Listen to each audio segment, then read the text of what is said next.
So today we're going to start our focus talk more about tumor immunology. So what do you think are tumors?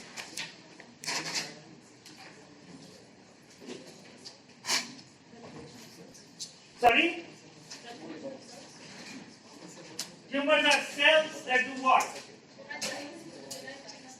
Sorry? They don't die. Then how are they different from stem cells? Stem cells or memory T cells or memory B cells. They don't die either. Sorry? My right ear was blocked with my left ear. What's wrong with you guys? Can't I walk? And then, tell me about tumors. What do you think are tumors?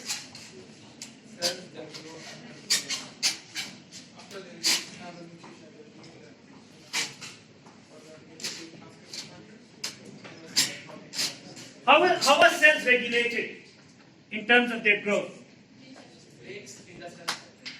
Huh? There are proteins that control cell cycle. On a very simplistic level, if you take a cell, the cell does not know what it needs to do internally. It is constantly engaged with its environment, trying to understand what it needs to do. The receptors, we keep talking about, all these receptors, whether in the immune system or otherwise. These receptors on the surface of a cell, basically the whole family of different receptors, kind of keep giving it signal inputs for it to modify its behavior or act in a particular manner. For example, when you're really small and growing up, you have a lot of growth hormone that is kicking in. Particularly when children sleep, that's the time when growth hormone levels surge up. Now, hormones or other growth factors can signal on the surface of the cell depending on the kind of signaling molecule they are. If they are polar molecules, they cannot get through the lipid membrane, and therefore they will have to signal to the cell surface receptors.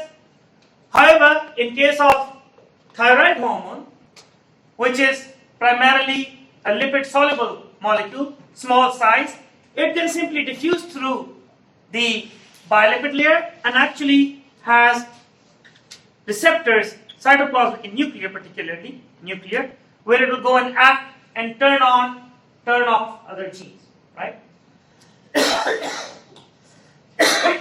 So, in a simplistic model, the cell would require signals from the outside that will tell it to do many functions. One of them is division. So one signal coming from the top will be positively stimulating the cell to divide, whereas you may have another signal coming from the cell surface which is trying to inhibit the cell to divide. Okay.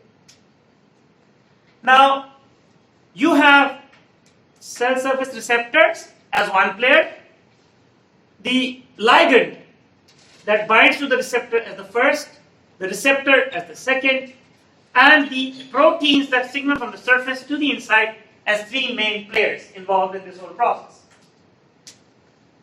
You can have low level of the hormone, but if you increase the number of cell surface receptors, the signal strength will increase. So cells can somehow auto-regulate what they want even without the external hormone production going high. Okay?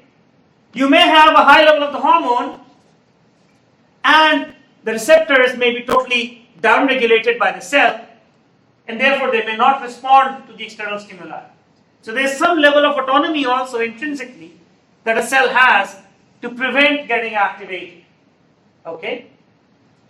Now basically you have two, and it is typically for both growth promoting and growth inhibitory signals, have the same outcome. Now, you have a group of proteins that would promote cell cycle and suppress cell cycle. The proteins that would keep it blocked, inhibit, are called as tumor suppressors. And those that promote growth, have a potential to induce growth, are called proto-onco. And the genes that make those proteins are the ones responsible. So you call them proto-oncogenes or tumor suppressor genes, because these are basically proteins coming from those particular proteins. Now,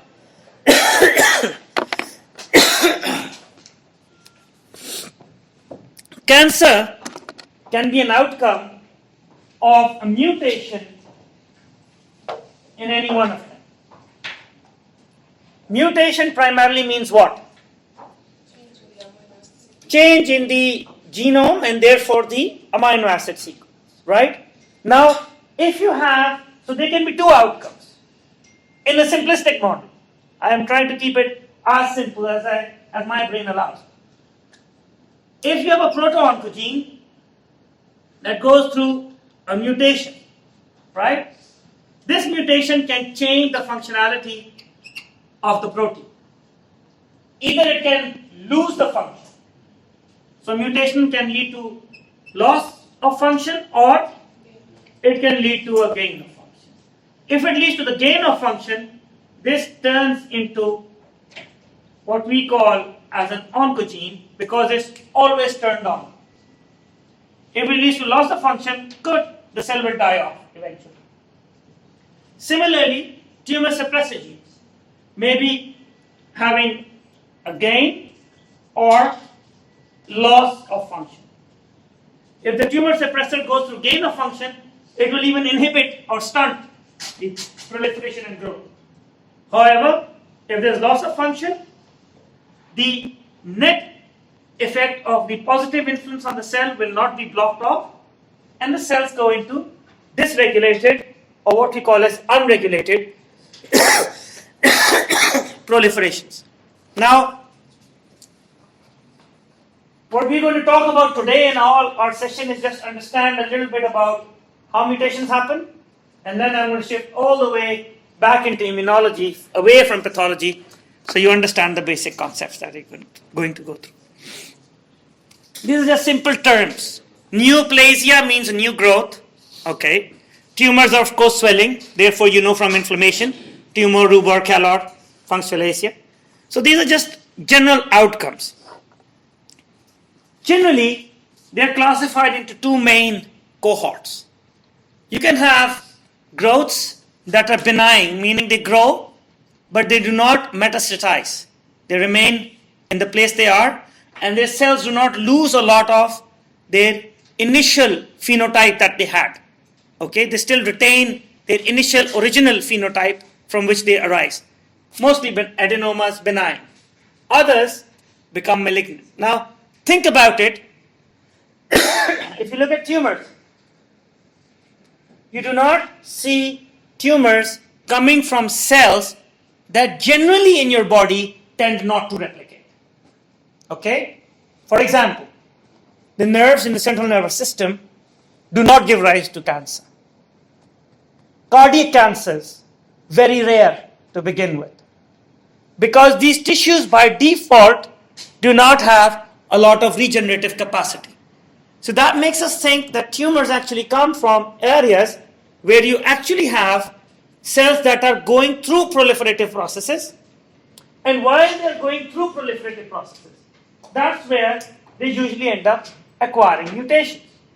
So and if you remember, a little while ago, we were talking all about those crazy stuff about V, D, and J recombinations, right? So it's always when you have cellular proliferation, gene rearrangement, that you would actually end up having chances of having more mutations. If the DNA is quiet and not touched, it will not have those many mutations to begin with. So simplistically, this is the model that we just discussed, and the mutations that give rise to the misbalances thereof. Now, normally tumors come up from cell types that are highly proliferative. And generally in your body, it's always the epithelial cells, the cells of the lining that are more multiplying or proliferative in nature. And what And it starts off as a whole process of evolution. Okay? It starts off generally by a normal epithelial cell that gets one particular gene mutation. Because of that, this cell develops a propensity or a behavior that it starts multiplying more. And as it does so, it even gets another mutation kicking in. And these are randomized. It could go both ways. It could get a gain mutation or a loss mutation. Loss would lead to death. But the other gaining mutation would give the evolutionary advantage, right? For example, if all the people in this room who wear glasses are killed, therefore those who do not have glasses would survive, and eventually you will have a human population that is not having refractive errors of the eye. Okay, you get the point? So tumors move in a similar manner. These cells start acquiring more mutations and then become benign, small benign tumors, and when they keep proliferating, they keep losing at different levels loss of certain suppressor genes. The most important ones are APC and P53 and DCC, with particularly in colorectal cancer, but P53 is known as the guardian of the genome. It kind of keeps things in a suppressed state. When most of the ones that are trying, and it's not just one protein or one gene that is trying to inhibit proliferation, you understand that it's a very regulated process and there are multiple levels of them. And therefore, when they successively get lost, you end up having a tumor that moves from a state of being benign all the way to malignant. Sorry? No. The proliferation of the cell, each time the cell proliferates, the genome opens up and divides. Each time division takes place, the more, that's the concept I was driving at.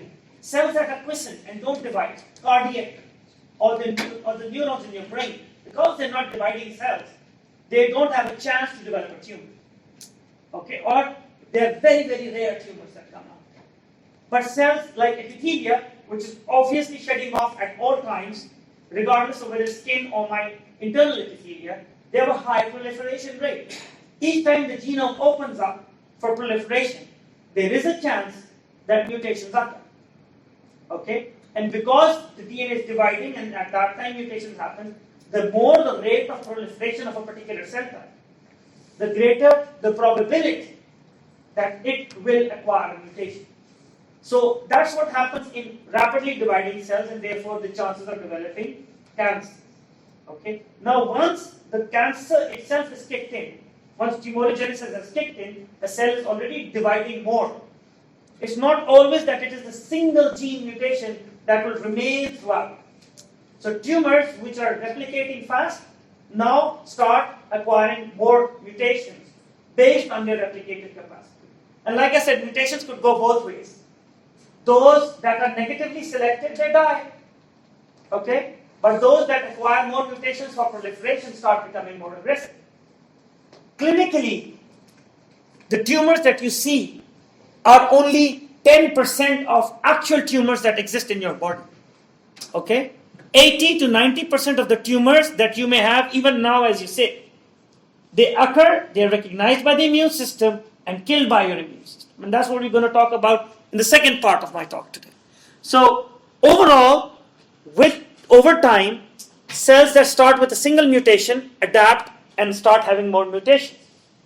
And the bigger problem is that by the time you see the tumor, it's too large in size, already gone through a lot of mutations, perhaps, relatively highly metastatic, it's able to move out of its tissue, and by this time, it is a very heterogeneous population, meaning some cells would still be stuck with loss of just DCC, while another cohort that's expanding may have, in addition to DCC, P53 loss.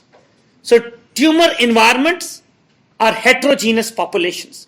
They are not just one single cell type that is existing over there.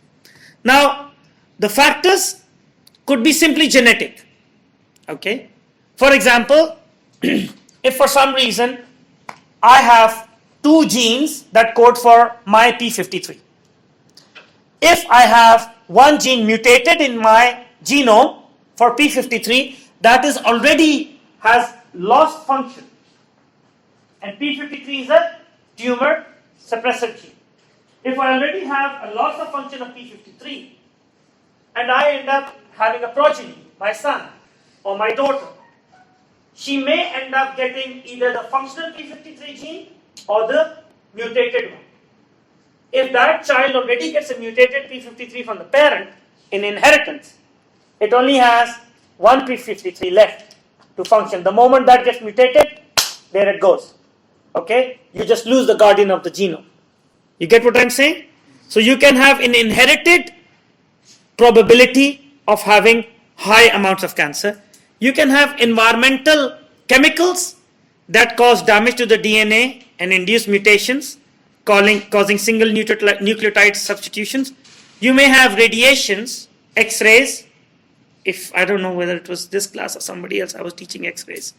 X-rays can cause double-stranded DNA breaks, and therefore, whenever you go to an X-ray room, the first thing they do is try to protect your gonads. Why? Because that's where rapid replication is taking place at any particular time. So they cover this area. Another area they should actually protect is your thyroid, because it's relatively susceptible and highly proliferative again. And radiation primarily induced DNA strand breaks. The more DNA strand breaks you have, the more DNA repair will have to kick in, the greater the chance that it may not repair exactly correct, and you have a chance of having a mutation. Same is the case when you get exposed to ultraviolet light with excessive sun, and then you say, okay, you're going to have melanoma in that case. Abnormal recombinations, chromosomal translocations, and last but not the least, you have a whole group of viruses that play with your genome, and they are therefore called as oncoviruses. Viruses that have the capacity to give rise to cancer. These viruses, most of them are DNA viruses. They either can interfere with the cell cycle protein, block the tumor suppressor proteins, or lead to chronic inflammation that can give rise to cancers. Now, within them, you have the polyoma viruses, and they give rise to benign lesions that most of you may have, like skin warts. Okay? You may have cancers which cause chronic inflammation, hepatitis B and C. So think again, what is an environment of chronic inflammation? What happens in it? Non-inhibitory cytokines, it's chronic. Okay. What happens in chronic inflammation? Let's think about it. What happens in inflammation? First think about that.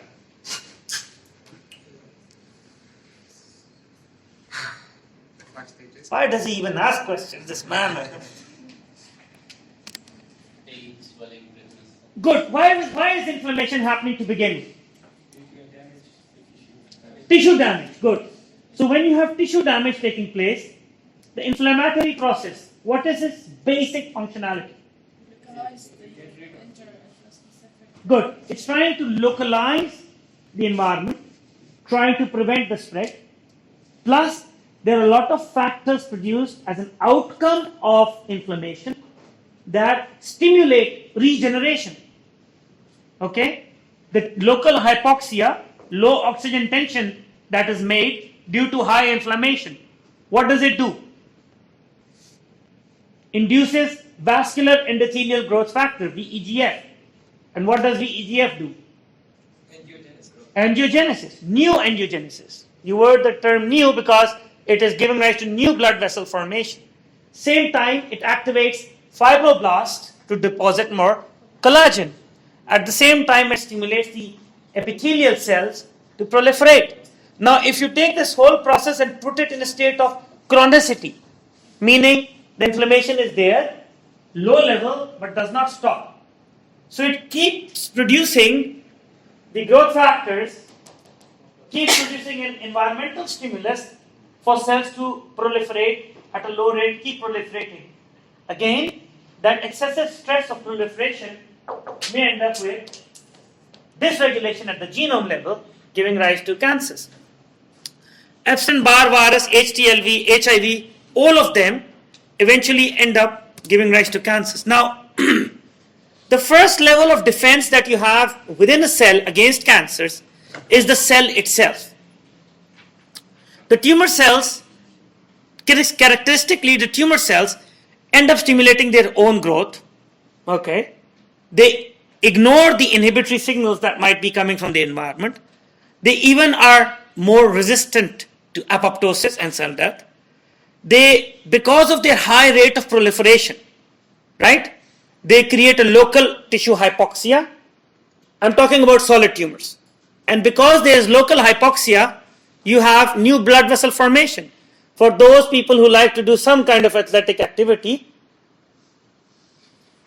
perhaps, maybe, I can extrapolate, because actually they just don't respond right now. Seem to be cerebral hypoxia sets in. Okay.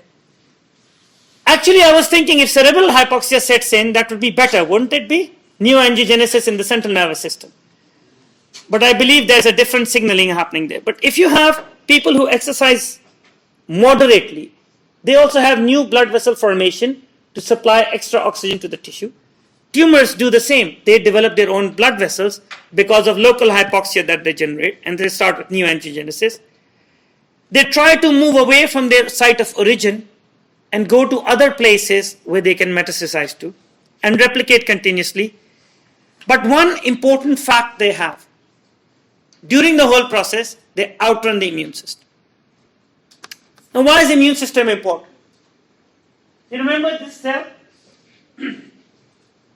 Prior to mutations, it has proteins that it is expressing as cells to the body. The moment it gets a new mutation kicking in, that mutated protein, regardless of where it is happening, that mutation will give rise to a new protein, something that is similar to the cell and yet different. So these mutations that happen are primarily recognized as new antigens that come in.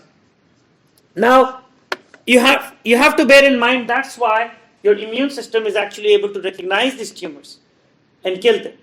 But if you think from an evolutionary aspect, that once this process kicks in, those cells that create mutations that are highly antigenic, meaning that they are very, very different from their origin, those will be the actual cells that your immune system will target first. And therefore, within this tumor environment, you will start having, from a homogeneous tumor, where all cells are relatively similar, you will start having an evolution of those cell types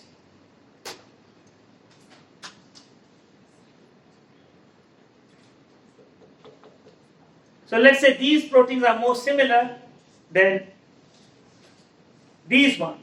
So those cells that express proteins that are very different will be targeted by the immune cells and killed.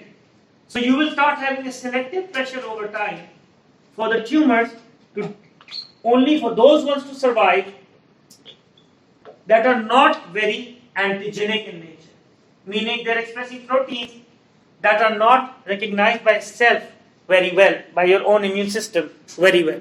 So that's the kind of selective pressure that tumors go in. So clinically what you see are primarily tumors that have escaped the immune system.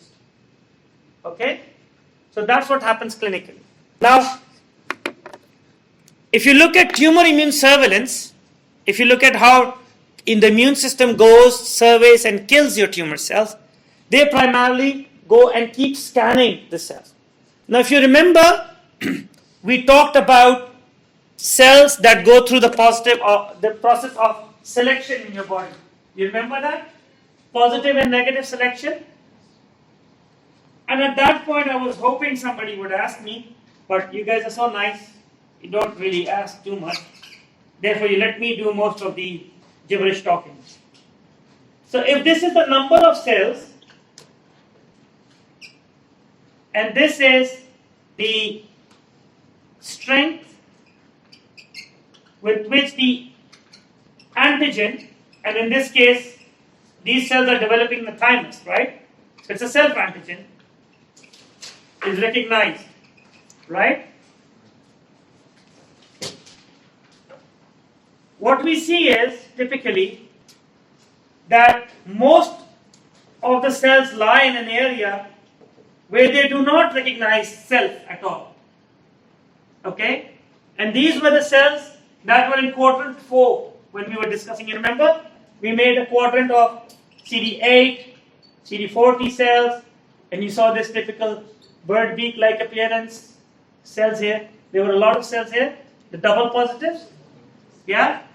These were the ones that were going through the process of positive selection. Meaning a lot of TCR was made that may or may not recognize self-MHC. So those are the cells that are here, right? The majority. They do not recognize self-antigen being presented in the context of MHC with any strength. They die. The ones that do not really recognize self strongly, but just get a weak signal, are the ones that get selected and come out as single positive CD4 and single positive CD8 cells. And then you have those that actually recognize self very strongly, right? And these are the ones that actually are considered to be autoreactive cells, and they are killed by negative selection, right? Now between this whole process, if I were to just magnify this part, then I don't have any space left anymore, but maybe we don't need this anymore.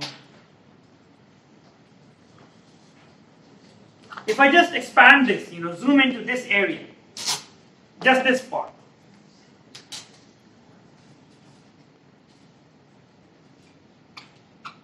Within this zone, you again have those that very weakly recognize self, and those that recognize self relatively strongly, but just escape being killed. Right? There's again a range. These guys at the border, these are the ones that would end up recognizing tiny mutations more efficiently. Because they almost recognize self, and the moment when the self changes a bit with mutations, it's good enough for them to recognize. So these cohort over here primarily are your tumor surveillance immune cells. This is an example. Okay? Now you guys will not, although I'm not going to put it in an exam, because I just said, why should I do it? Yeah. So do you understand the concept? Okay? Are you clear with this?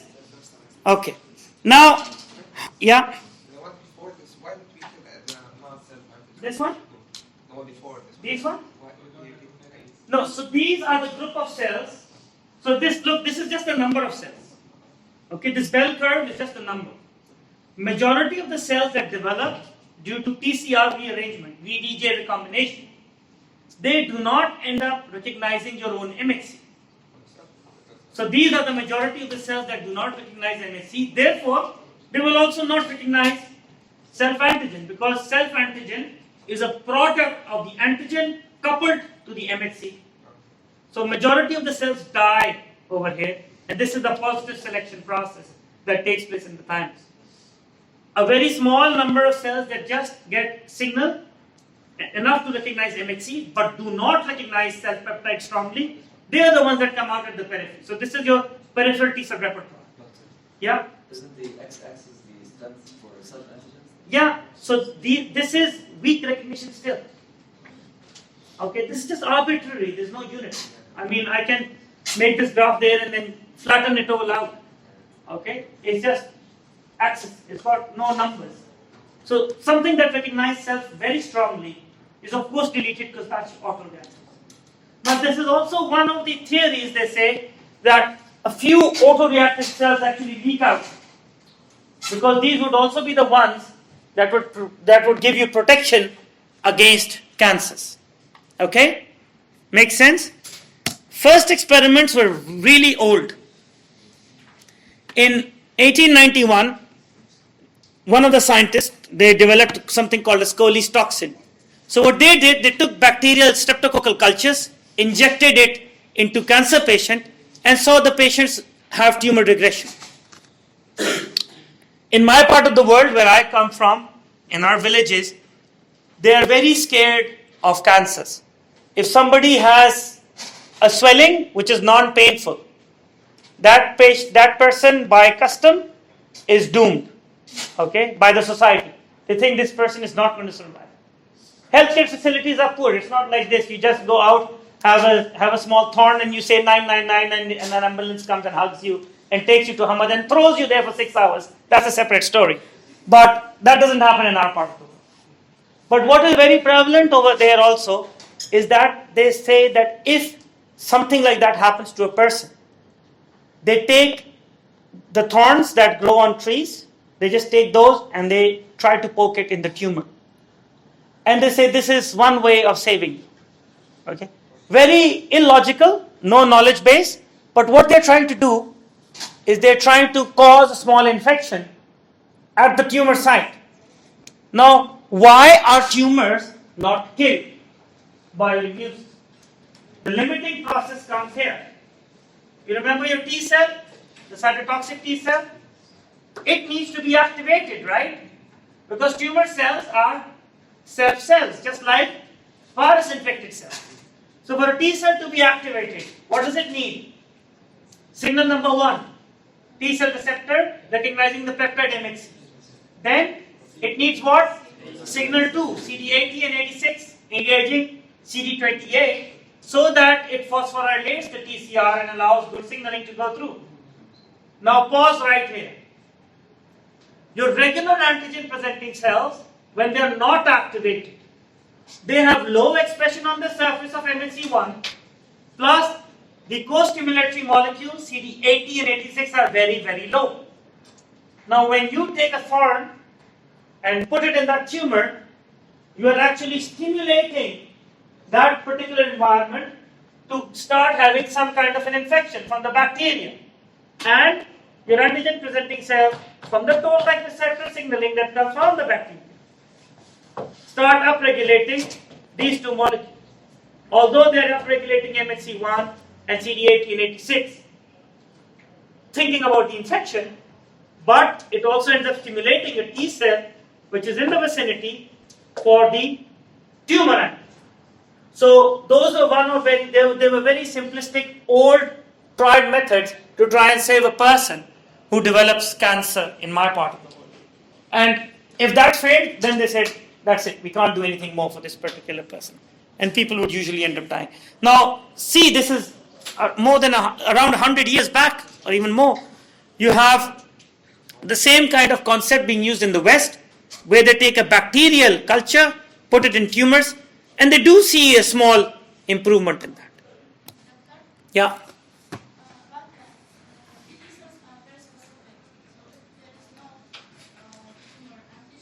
Yeah, so I'm very specific in my behavior. When one student comes and asks me a question at the end of the class, I'm just trying to explain it to him or her. But then I soon see a crowding of 4 or 5 more, and I'm still trying to explain it to the same student, but they are understanding it. So even when antigen presentation is taking place for the specific pathogen, the antigen presenting cell that is there is not limiting what comes to it. And an antigen presenting cell on its surface has millions of MHC class 1 and class 2 molecules. Not all of them are loaded with only the antigen that it is presenting. A large majority always hold self-antigen as well. So if, in case it is holding a self-antigen which is coming from tumors, or tumor-specific antigen, it will have the possibility of activating a tumor-specific immune cell. Okay? Now, this was one of the first proof of principle experiments that they did to look at cell-mediated immunity.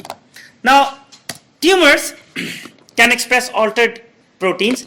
One of very simple experiments that they tried to do was initially in mice. They had mice that developed spontaneous tumors under the skin, and it is of a particular MHC background, one particular type. When they take tumors from this mouse and put it in another healthy mouse with the same genetic background, meaning it has got the same immune system and the same MHC, this mouse dies. You remember we were talking a little while ago about tumor selection processes? So those that were highly antigenic, they die. Those that were less antigenic survived. So this experiment is kind of proving the same thing. So when you take the same tumor from the same immune background mouse, you put it in another brother or clone of it, this mouse allows a tumor growth and it dies. However, when you put this tumor in a mouse with a different MHC background, okay, this tumor is killed and the mouse survives. And the logic is, it's not targeting the tumor. It is targeting the major histocompatibility proteins, the MHC, on these tumors, and that's what's the cause of the rejection, and the animal particularly survives. Okay? So, against common logic, you as doctors might end up transferring tumors from one patient to another, particularly when you do blood transfusions. Because tumor cells are circulating. If I am today a very happy donor at the Red Crescent that I want to go and save lives that I haven't done before, and I have some kind of real deep, dark psychology in my brain that I haven't done anything good for like a century, and I go and donate blood, and I might have a tumor next to me, sitting very deep next to my kidney somewhere, and a circulating tumor cell might just be in my circulation. There, I just donated my tumor to that person with it. So, yes, I didn't really help that patient there. So, you know, a lot of tumors were originally recognized in renal transplant cases. So you had renal transplantation taking place from one person to another, and he is very happy he's saving his brother. There goes the kidney. The person who receives the kidney is on what? Immune suppressive drugs. Because they want the transplant to work, because it's not a 100% match. And the man is very happy, started walking, hugging his brother, and a few months later he gets a shotgun and says, "You gave me the tumor." Because the immune suppressive agents allow tumor expansion to take place when it gets transplanted. Okay? Sorry? Yeah, all these, new nice human things came after we screwed up a lot of humans. So yes, that happened, we learned, and now we evolved. Okay? And that's what we're going to do with all this technology and everything. We'll keep going to make mistakes and keep, trying to improve. That's a good thing about being humans. Right. Now within the tumors, since it's getting extremely boring, within the tumors you need to understand that you have two kinds of antigens. One thing is called as a tumor-specific antigen.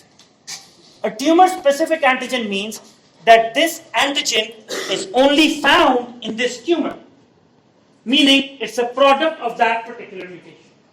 And it's a new antigen that was not there in the body before. And because of the mutation that happened in the tumor, whether it happens to the proto-oncogenes or the tumor suppressor genes or elsewhere, it doesn't matter. Mutations are happening anywhere, right? It can give rise to that specific special protein, and that's called a tumor-specific antigen. It could also be a product from the virus that has been viral genome that's incorporated, and therefore could be a protein of viral origin. It could be a mutant cellular protein that we just talked about, and you can have something called as alternative modified mRNA splicing.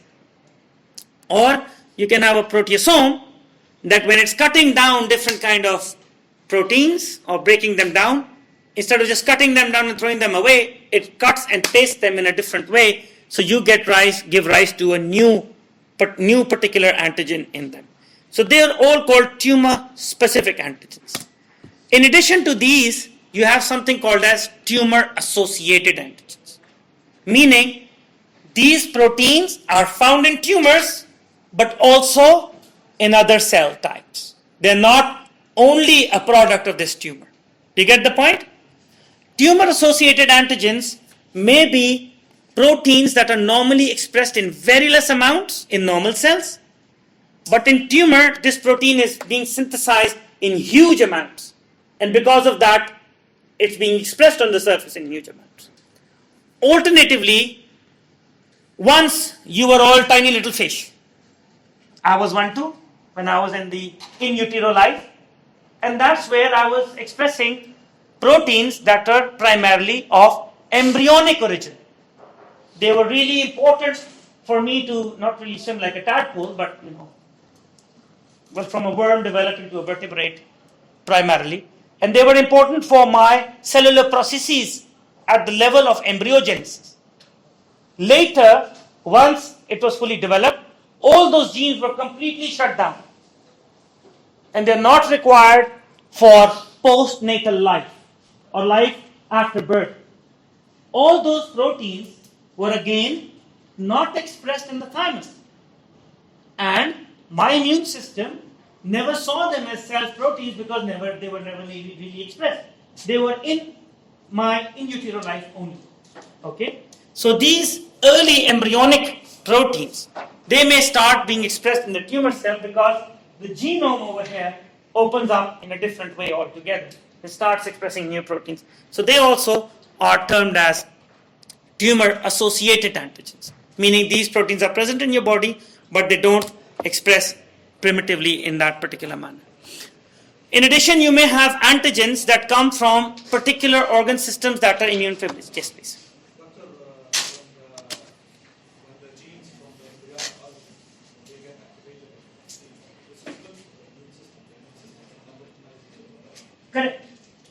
So these old proteins, the tumor-associated antigens, are again something that your immune system is actually able to recognize and target as completely foreign, because your immune system never saw them. So it treats them as not self-antigens, but as external antigens. Okay? Now, apart from that, you have parts of your body that is really essential for the population on planet Earth. They come from all the areas which we call as immune privileged organs. The brain, which is not only immune privileged, the immune cells don't get there, currently knowledge privileged, logic privileged. The eyes, again, have similar problems. The uterus, the testes, ovaries. They're really important organs where you do not want inflammation. Because inflammation in these parts will just stop you from progressing your progeny further. You cannot transfer your genes anymore. Okay? So instead of you getting married to a woman, you might be hugging a female bear, and that's the end of it because you don't have eyes. And you might find her too hairy in the northern hemisphere. But anyway, that's the reason why these areas are immune privileged, and all the antigens that are in these parts are not expressed to the immune system. They're not put there under the influence of IR gene in the process of negative selection. And therefore, any protein that is expressed in these particular parts, if it starts getting expressed in a new cell type, in a distant area, ectopic protein production, it is also going to be antigenic. So they're called cancer testis antigens, CT antigens. They are the ones that also fall under this category. Now, within your immune system, you have two cell types that are cytotoxic, right? You have the cytotoxic CD8 T cells and another group of cells called NK. NK means what? Natural killer. Okay? They just want to kill. The natural killer cells that you have are primarily able to just go scan, target, identify, and kill any cell that is stressed. Cells that undergo metabolic pressure, right? Cells that have to multiply a lot. They get stressed because of increased metabolic load on them. They have to divide, create more, and so on and so forth. They themselves are in a state of low energy level. There's a whole change in the tumor cell metabolism. They move from the normal glycolytic pathways and from the mitochondrial functionality to something called as the Warburg effect, which is avoiding mitochondria, moving more into glycolytic energy resources generation. When they are there, the pH environment goes slightly low, acidic. And as a consequence of this, the cells become stressed. Stressed cells express on their surface something called as macrophage inhibitory cytokine, MIC. Normal healthy cells don't put it on their surface. It's only stressed cells that put it on the surface. Your natural killer cells and some gamma delta T cells, you remember there was an alpha beta T cell? Alpha and beta TCR. So if you have an alpha beta, expect a gamma delta. So gamma delta T cells are also there, minimalistic in number. They use a certain protein on their surface called NKG2D. Okay, it's a natural killer cell surface receptor. NKG2D recognizes MIC on the surface of the cell. So the natural killer cells will come recognize the NKG2D, using their NKG2D recognize MIC on the surface of a tumor cell and release perforins and granzymes, just like the cytotoxic T cell. They release perforins and granzymes and induce apoptosis of target cells. But some very nasty tumor cells, what they do, they put MIC on their surface and they start secreting proteases. You remember papin, the protease that cleaves the antibodies? These cells make this and start secreting proteases. The proteases cut the base of the MIC, making it soluble. It's released in the environment. And a natural killer cell that is trying to come to the tumor and trying to kill it, its NKG2D gets engaged by MIC around it, and it releases perforins and granzymes away from the tumor. So the tumors escape like Trojan horses. Okay? Smart little critters. Yeah. Sorry? Hinge region is talking about papin antibodies. And papin is a kind of protease. These cells do not make papin. They make other proteases which function in a similar way like papin, but these are primarily cutting at the base, allowing it to be secreted. So instead of secreting it, they put it on the surface, release proteases that keep clipping it off. And in the local environment, there's a lot of MIC in circulation. So before the natural killer cell can come and identify the tumor, around a little away from it, its NKG2D receptor gets engaged and it degranulates over there, trying to kill whatever is there. And these cells happily start replicating more. The other cell type that we were talking about, the CD8 T cell. CD8 T cells target tumors by recognizing the tumor antigen loaded on MHC class 1. Some tumors are again nasty, smart little critters. They try to evade the CD8 cytotoxic T cells by generally suppressing MHC class 1 production and loading. So they downregulate the MHC class 1 in an attempt to evade the CD8 cytotoxic T cells. Here again, your natural killer cells have a good role. Why? Because natural killer cells have two receptors on their surface. They've got a killer immunoglobulin-like receptor, KIR, that basically tells the natural killer cell to hold back, don't kill. So normally, your natural killer cells, when they circulate, they keep tapping on cells and they keep getting MHC class 1 signal through KIRs and they don't release perforins and granzymes to kill.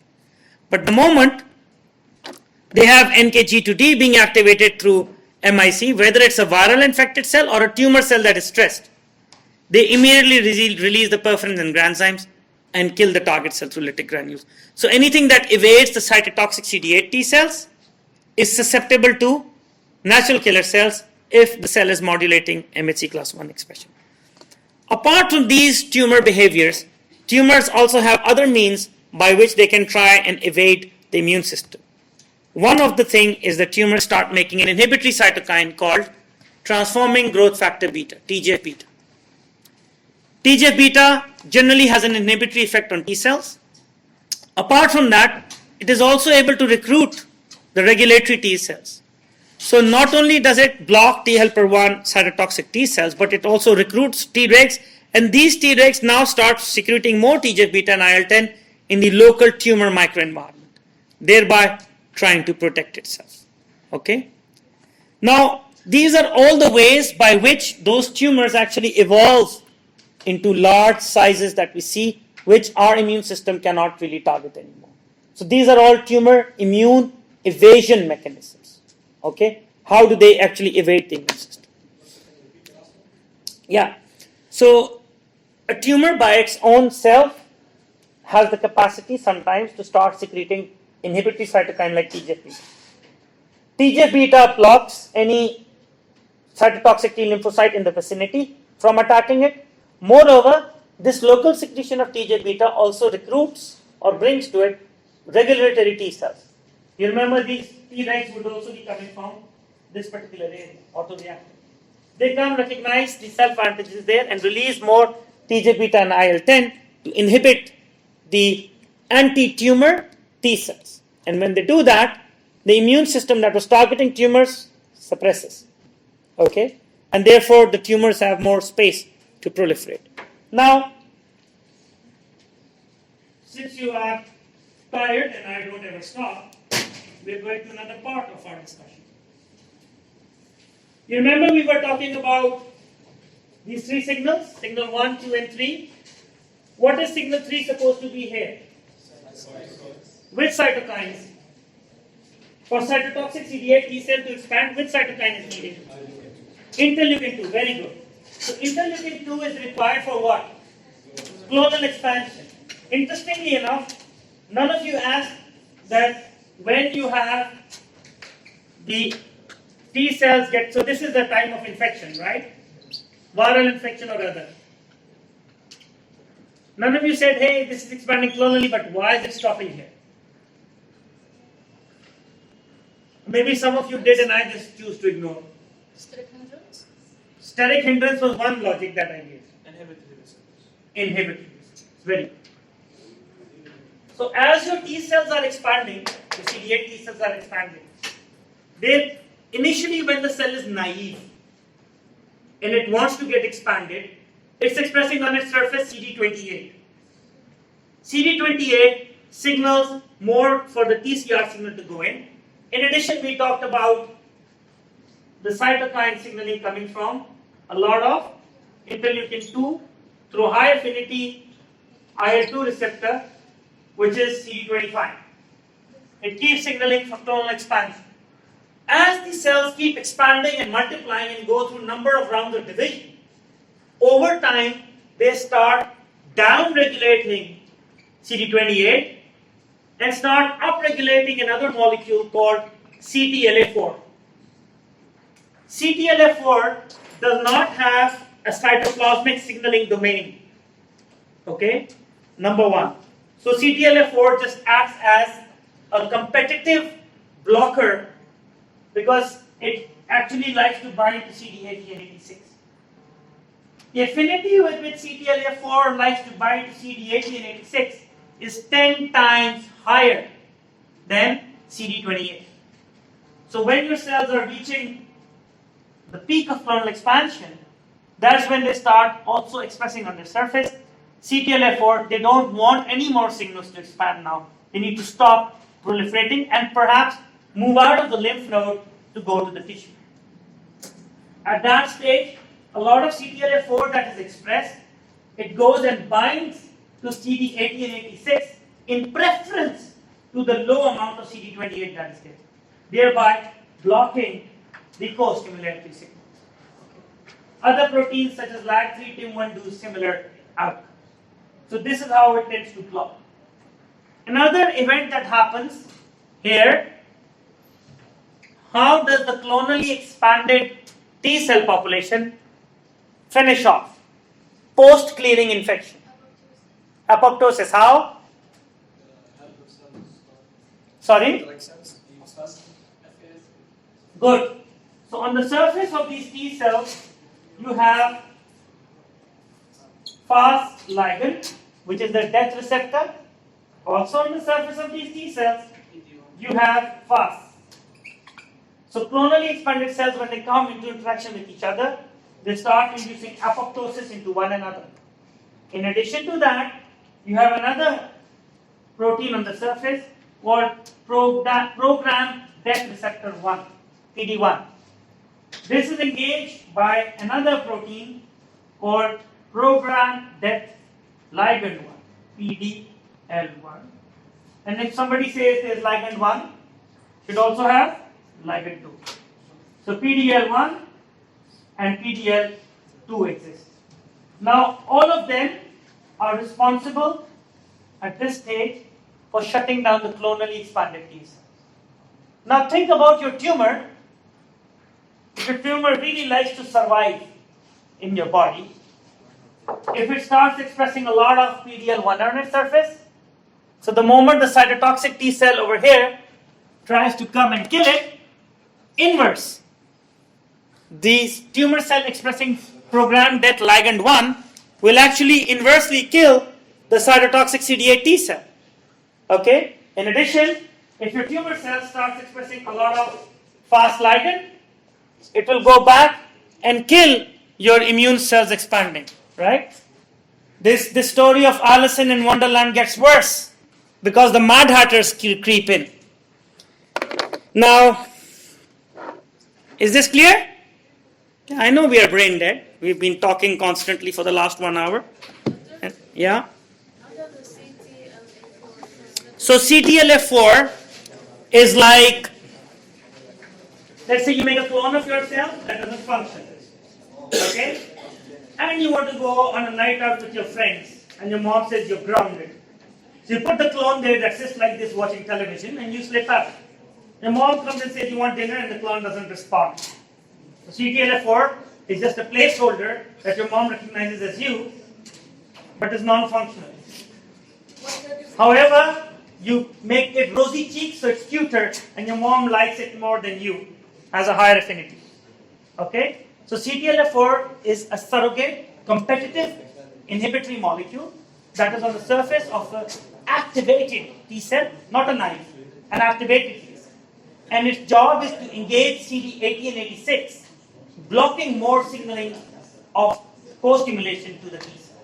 It's got a 10x more affinity to bind to it, but it has no cytoplasmic signaling unit. So it just blocks the CD80 and 86 to engage with CD20. Just from the surface. Okay? It's got a very high affinity to do that. Right. Now, yeah. The PDL1s are also found on other T cells or are they? Yeah. So PD1 is again expressed together on T cells. So when the clonal expansion needs to shut down, they all come together, induce apoptosis in each other. Programmed death means apoptosis. Okay? Now, coming back to how humans, through their meager understanding of tumors, have started exploiting all these mechanisms to our advantage. One of the things that people have been trying to do and have been very successful is to take cancer testis antigen. Cancer testis antigens are expressed by melanoma cells. So melanoma cells start expressing them. And what they do is when they start vaccinating repetitively, okay, what are they trying to do? They're trying to increase the cytotoxic CD8 T cell population against this metastatic melanoma. So they repetitively inject cancer testis antigen, of course with adjuvants. What are adjuvants? Supercalifragilisticexpialidocious. How many of you know this word? Oh my God, this is a generation gap, only one. How many of you have ever seen Mary Poppins? Do you even know what Mary Poppins is? Good. Well, batikh, you all know what batikh is? How many of you don't know what a batikh is? Good. One person does not know what a batikh is. Watermelon? Batikh. Okay, I'm so sorry my pronunciation is not good. I read somewhere non-Arabs should not speak Arabic, and I agree with that. Okay? Batikh. That's the one. All right. So, similar to these new terminologies that just entered your brain, the new...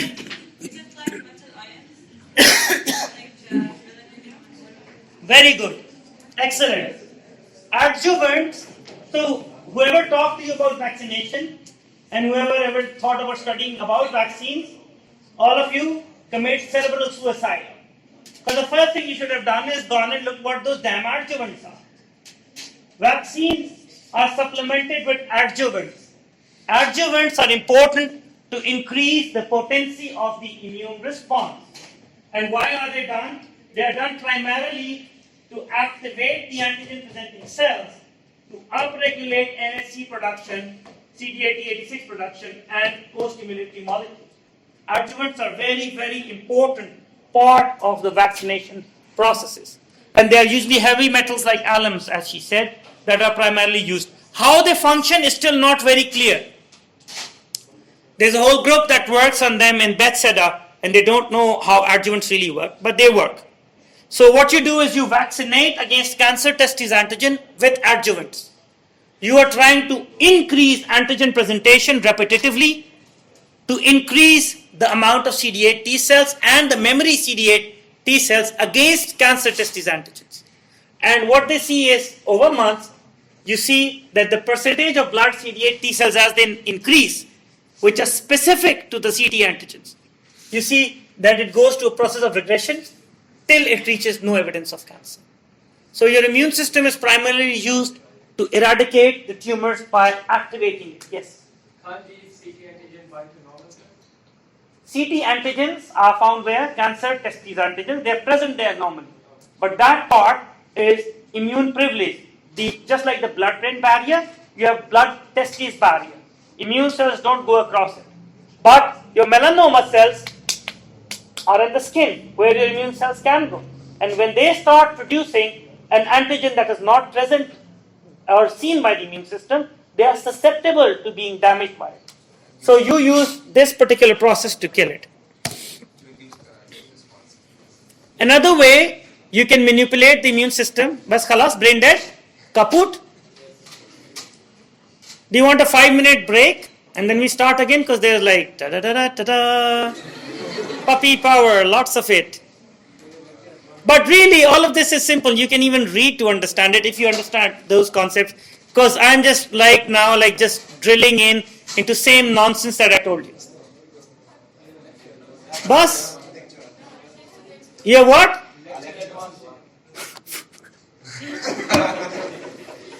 Okay, I'll stop. But what will you tell that teacher? Huh? We just finished his session and we can't understand what you're saying anymore. Okay. Do you want us to continue on Wednesday? Yes. Yes. This time last week's lecture. Yeah? But lecture. Guys, wait. Answer this question. And we can do Thursday morning. I left this institute at 8 p.m. yesterday. I don't mind.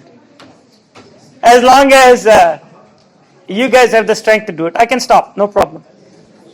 Wednesday it is then, right? Well, Wednesday we see.